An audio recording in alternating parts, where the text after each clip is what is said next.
नमस्कार साथियों, मैं सुरजीत सिंह एक बार फिर से आप सभी के समक्ष आपके अपने YouTube channel Surjeet study point में आपका हार्दिक स्वागत करता हूं और आशा करता हूं आप लोग बहुत ही अच्छे, शानदार, जबरदस्त एवं मस्त होंगे और बहुत ही अच्छे तरीके से अपनी पढ़ाई को कर रहे होंगे।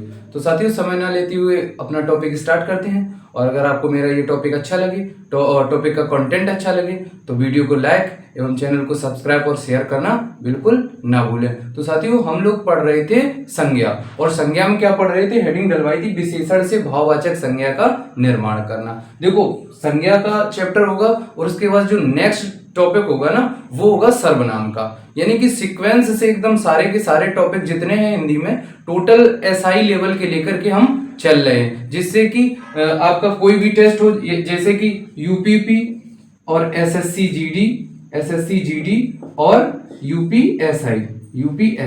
देखो, इनमें बहुत ही अच्छे से क्लियर हो जाएंगे। जो हम ये पढ़ा रहे हैं ना, ये बिल्कुल एकदम बेसिक से क्लियर कर लो तो इससे बाहर कुछ भी नहीं जाएगा। ठीक है, तो आते हैं अपना सीधा। तो हेडिंग डलवाई थी हमने विशेषण से भाववाचक संज्ञा का निर्माण करना। तो देखो, विशेषण से भाववाचक संज्ञा का निर्माण करना, तो विशेषण कौन कौन से होते हैं? तो विशेषण जैसे देख लो, विशेषण होते हैं जैसे कुटिल, ठीक, और जैसे सरल, युवा, ऊंचा, ठीक, ऊंचा हुआ और लंबा। ये विशेषण तो ही है ना, किसी की विशेषता ही तो बतला रहे। जैसे कह दे आदमी लंबा है, तो किसकी विशेषता बता रहा? आदमी की विशेषता बता रहा, तो ये क्या है? विशेषण है। ठीक है, तो क्या विशेषण से भाववाचक संज्ञा का निर्माण करना देखते हैं। जैसे देखो, कुटिल है, तो कुटिल का क्या भाववाचक संज्ञा क्या बनेगी? वो बनेगी कुटिलता। ठीक, और सरल का क्या बनेगी? सरलता। ठीक, सरलता। अब युवा है, युवा की क्या बनेगी? युवा की बनेगी यौवन। और ऊंचा का क्या बनेगी? ऊंचाई। ठीक, और लंबा है, लंबा का क्या बनेगी? लंबाई। ऐसे ही और भी आते हैं, जैसे देख लो, लिखा है बूढ़ा, तो बूढ़ा का क्या होगा? बूढ़ा का होगा बुढ़ापा। ठीक, बुढ़ापा। फिर जैसे लिख लो अमीर का क्या होगा? अमीरी। ठीक, अब जैसे लिख लो यहाँ पे गरीब, इसका क्या हो जाएगा? इसका हो जाएगा गरीबी। ठीक, और भी आगे लिख लो, जैसे लिख लो डरावना का क्या हो जाएगा? डर। और देख लो, जैसे लिखा है शांत, तो शांत का क्या होगा? शांत का हो जाएगा शांति। तो देखो, विशेषण से भाववाचक संज्ञा का निर्माण कैसे होता है? वो ऐसे होता है। देखो, जैसे कुटिल लिखा है, सरल लिखा है, यानी जिस चीज की जो विशेषता बताता है ना, उसे क्या कहते हैं? उसे तो विशेषण कहते हैं। ठीक, और विशेषण को जब भाववाचक संज्ञा बनाएंगे, तो वो इस प्रकार से बनती है। अब नेक्स्ट हेडिंग डालेंगे कि क्रिया से भाववाचक संज्ञा का निर्माण करना, यानी क्रिया से भाववाचक संज्ञा का निर्माण करना। क्रिया से भाववाचक संज्ञा का निर्माण करना। देखो, क्रिया से भाववाचक संज्ञा का निर्माण करना, हेडिंग हमने ये डलवाई है, क्रिया से भाववाचक संज्ञा। अब देख लो, अब ये भी बात हो सकती है कि क्रिया किसे कहते हैं, यही नहीं पता है ना। क्रिया किसे कहते हैं यही नहीं पता है, तो देखो, क्रिया का मतलब क्या होता है? क्रिया का मतलब होता है कि जो किसी कार्य के होने का बोध कराती है। यानी कि जो किसी कार्य के होने का बोध कराती है। वो कैसे? जैसे देख लो, और एक चीज हमेशा याद रखना, यानी कि जो मूल धातु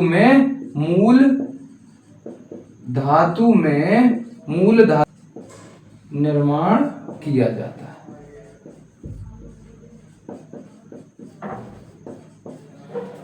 यानी कि मूल धातु में ना जो प्रत्यय होता है ना प्रत्यय जोड़कर क्या होता है, क्रिया का निर्माण किया जाता है। तो देखो जैसे जैसे लिखा है, जैसे जाना, देखो जाना मूल धातु क्या है हमारी, जा, मूल धातु क्या है, जा, और ना इसमें क्या जोड़ दिया, ना इसमें जोड़ दिया प्रत्यय, ना इसमें जब प्रत्यय जोड़ते हैं तो ये क्या बन जाता है, जाना।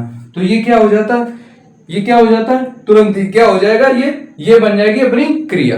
ठीक है, ये बन जाएगी क्रिया। तो अब देखते हैं आगे। अब हेडिंग जो पड़ी थी कि क्रिया से भाववाचक संज्ञा का निर्माण करना, तो देख लो। अब देख लो जैसे लिखा है उड़ना, देखो ना पीछे लगा, उड़ क्या है मूल धातु, और ना क्या है, ना प्रत्यय जुड़ा, तो क्या बना है, उड़ना। ठीक, उड़ना। और जैसे लिख लो हंसना, देखो जो भी आ जाए ना, जो भी आ जाए वो लिख लो। जैसे लिख लिया हंसना, ठीक, और जैसे लिख लो दौड़ना, ठीक, दौड़ना, जिनमें ना आता हो वो दौड़ना। और जैसे लिख लो सजना, देखो ये वो वाला सजना नहीं है कि सजना है मुझे सजना के लिए, वो वाला सजना नहीं, वो जब अलंकार पढ़ेंगे उसमें हम लोग देखेंगे। ठीक है, तो अब ये क्या हो जाएगा, ये हो जाएगा देखो उड़ना, हंसना, दौड़ना और सजना। तो देखो उड़ना का क्या हो जाएगा, उड़ना का क्या हो जाएगा, भाववाचक संज्ञा इसकी क्या होगी, वो होगी उड़ान। देखो अगर कोई चीज उड़ रही है ना, उड़ रही है उसे तो हम देख सकते हैं, लेकिन जो उसकी उड़ान होती है सिर्फ भाव ही तो होता है कि हाँ यार उसकी उड़ान है, वो भाव ही तो होता है ना। अब जैसे लिख दिया हंसना, तो हंसना क्या है, हंसना, और हंसना क्या है, हंसी। हंसना क्या है, हंसी। देखो हंसी का क्या होता है, हंसी तुम देख सकते हो नहीं, दांत देख सकते हो ना, हंसी तो नहीं देख सकते, इसलिए क्या होता है हंसी। ठीक है, हंसी कैसी संज्ञा है, ये भाववाचक संज्ञा है। अब जैसे लिखा है दौड़ना, तो दौड़ना का क्या हो जाएगा, दौड़ना हो जाएगा दौड़। कोई व्यक्ति अगर दौड़ रहा है ना, कोई व्यक्ति अगर दौड़ रहा है तो तुम उस व्यक्ति को ही देख सकते हो, ना कि उसकी दौड़ को। व्यक्ति को ही देख सकते हो, तुम क्या दौड़ देख सकते हो ना, नहीं। ये सिर्फ भाव है ना कि अगर वो चल रहा है या जा रहा है तो क्या कर रहा है, वो दौड़ रहा है, यही तो है ना, सिर्फ भाव ही तो है ना, भाव ही तो है ना। हम लोगों ने सिर्फ नाम रख दिया दौड़ना, उसका कुछ भी आगे नाम रख दिया। जैसे हंसी है, हंसी का नाम ही तो रख दिया, दांत दिख गए तो क्या है हंसी, तो बस हंसी नाम रख दिया। ठीक, ऐसे ही दौड़ना, ठीक, ऐसे ही दौड़ना। तो दौड़ना का दौड़ क्या होती, दौड़ एक सिर्फ फीलिंग होती है, नाम है सिर्फ क्या होती, फीलिंग। और फीलिंग्स को ही क्या कहते हैं, भाववाचक संज्ञा। बताया था आपको पहले, फीलिंग्स को ही क्या कहते हैं, भाववाचक संज्ञा। तो हमेशा बस ये देखना है कि जो ये लिखा है ना, दौड़ना, हंसना, और जो यानी कि ना जिसमें जुड़ा होगा ना, वो क्या होगी, वो क्रिया होगी। यानी कि मूल धातु में और प्रत्यय न जोड़ दिया जिसमें, तो वो क्या होगी, वो क्रिया बन जाएगी। और उसी क्रिया से अगर भाववाचक संज्ञा का निर्माण करेंगे, क्रिया से भाववाचक संज्ञा का निर्माण करेंगे, तो वो इस प्रकार ही करेंगे। अब जैसे सजना है, देखो सजना है, तो सजना का क्या होगा, सजना हो जाएगा सजावट, सजावट। ठीक है, सजना का क्या हो जाएगा, सजावट, ऐसे ही हो जाएगा। तो देखो यहां तक तो आपको समझ में आ गया होगा। ठीक है, अब नेक्स्ट हेडिंग, और अब नेक्स्ट हेडिंग डालते हैं इसमें, नेक्स्ट हेडिंग डालते हैं कि जातिवाचक संज्ञा से, जातिवाचक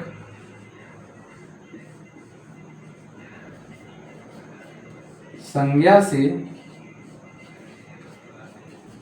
भाववाचक संज्ञा का निर्माण करना। देखो जातिवाचक संज्ञा से भाववाचक संज्ञा का निर्माण करना।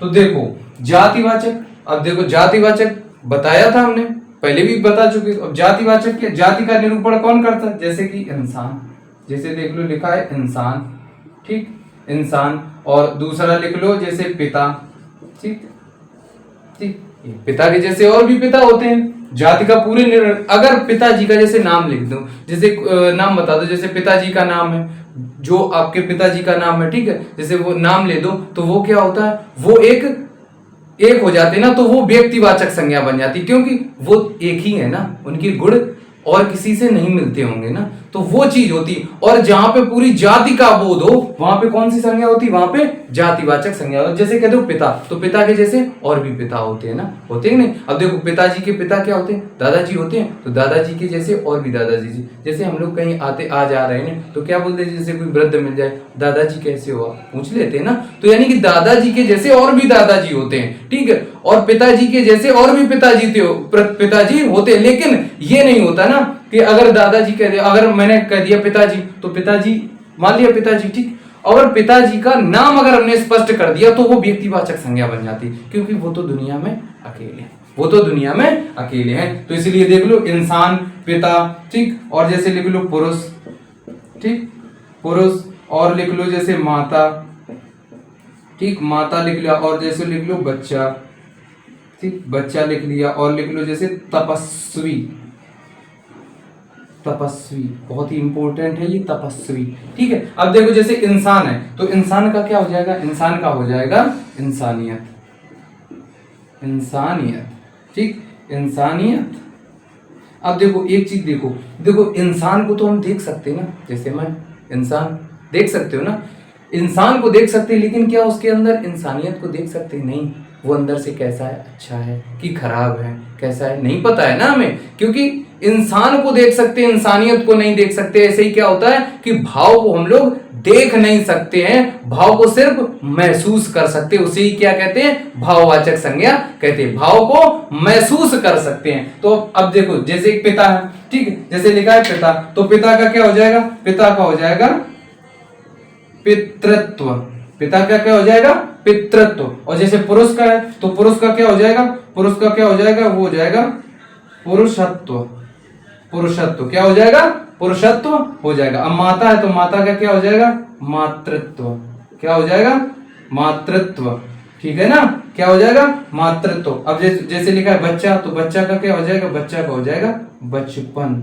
बचपन एक भावी तो होता है भाई लोग, बच्चा भावी तो होता है। बच्चा जो होता है, बच्चा तो हम देख सकते हैं, लेकिन बचपन उसका कब बीत जाए, क्या बचपन को पकड़ के रख सकते हैं, नहीं पकड़ के रख सकते।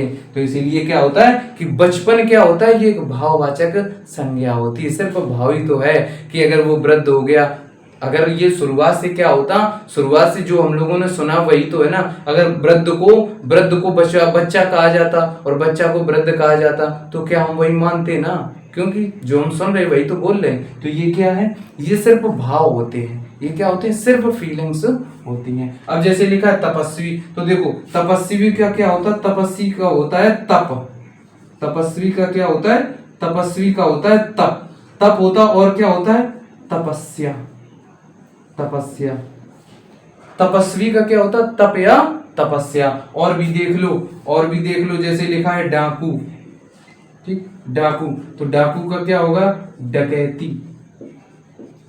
डाकू तो देख सकते हो, डकैती तो नहीं देख सकते ना भाई लोग, डकैती तो नहीं देख सकते। ऐसे देखो डकैती हुआ, और हुआ जैसे नेता, तो नेता का क्या हो जाएगा, नेता का हो जाएगा नेतृत्व, नेतृत्व, ठीक। और नेत्री नहीं कर सकते, क्योंकि नेत्री क्या होता है, नेत्री इसका स्त्रीलिंग होता है, इसलिए नेत्री नहीं कर सकते। और देखो आगे, आगे जैसे लिखा है दोस्त, ठीक, जैसे लिखा है दोस्त, तो दोस्त का क्या होता है, दोस्त का होता है दोस्तु, ठीक, दोस्तु होता है, दोस्त का क्या होता है, दोस्तु होता है। अब जैसे लिखा है चिकित्सक, वेरी वेरी इंपॉर्टेंट, चिकित्सक, जैसे लिखा है चिकित्सक, तो देखो चिकित्सक का क्या होगा, चिकित्सक का होगा चिकित्सा, चिकित्सा, चिकित्सक का क्या हो जाएगा, वो हो जाएगा चिकित्सा, ठीक है। तो ये चीज हमें बहुत ही अच्छे से क्लियर करना है। अब देख लो आगे, नेक्स्ट हेडिंग डाल लो यहीं पे, सर्वनाम से भाववाचक संज्ञा का निर्माण करना, यानी कि सर्वनाम से भाववाचक संज्ञा का निर्माण करना।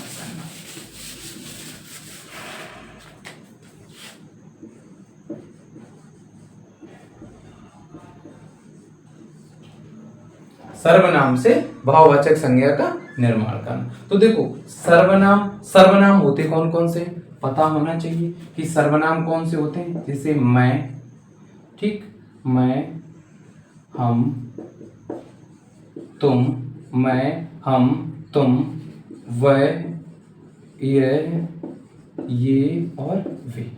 ये क्या होते हैं? ये सर्वनाम होते हैं। ठीक है, ये क्या होते हैं? ये सर्वनाम होते हैं।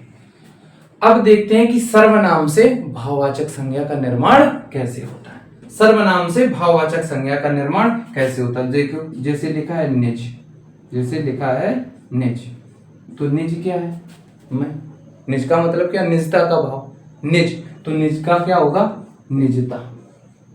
निज का क्या हो जाएगा? निजता। बहुत ही अच्छे से देखना कि निज का क्या हो जाएगा? निजता, क्योंकि निज मैं समीप, पास। ठीक, मैं पास में हूं आपके। निज यानी निज का मतलब क्या हो जाएगा? मैं। निज का मतलब क्या हो जाएगा? जैसे मैंने कह दिया निज, निजी। ठीक, निजी यानी कि मेरी स्वयं की। लोग कह देते हैं कि ये मेरी निजी गाड़ी है, यानी कि मेरी स्वयं की गाड़ी है, तो निजी। ठीक, अब निजी, निजी, निज का क्या हो जाएगा? निजता। ठीक, और देख लो जैसे लिखा है अहम, जैसे लिखा है अहम, तो अहम का क्या हो जाएगा? इसका हो जाएगा अहंकार।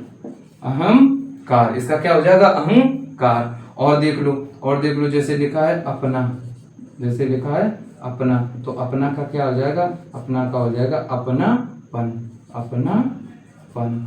ठीक, देखो इसका निज हो जाता है, और निज का और क्या हो जाता है? इसका निजत्व भी हो जाता है। क्या हो जाता है? निजत्व भी हो जाता है। अपना हुआ। अब जैसे यहाँ पे लिखा है सर्व, तो सर्व का क्या हो जाएगा?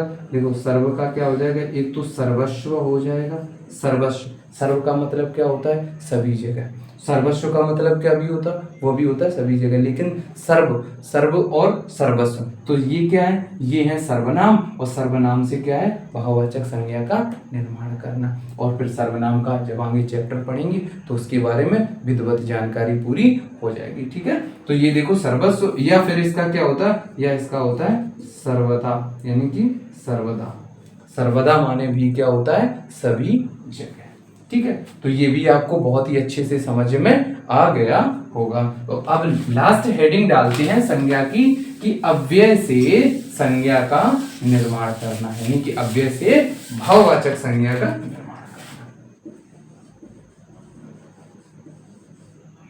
अव्यय से भाववाचक संज्ञा का निर्माण करना। तो देखो अव्यय क्या होती है, ये भी तो जानना होता है। देखो अव्यय क्या होते हैं, तो अव्यय के बारे में लिख लो, और फिर जब इसका चैप्टर आएगा ना तो बहुत ही अच्छे से इसे हम क्लियर कर देंगे। तो देखो अव्यय क्या होता है कि अव्यय वे अविकारी शब्द होते हैं। अव्यय वे अविकारी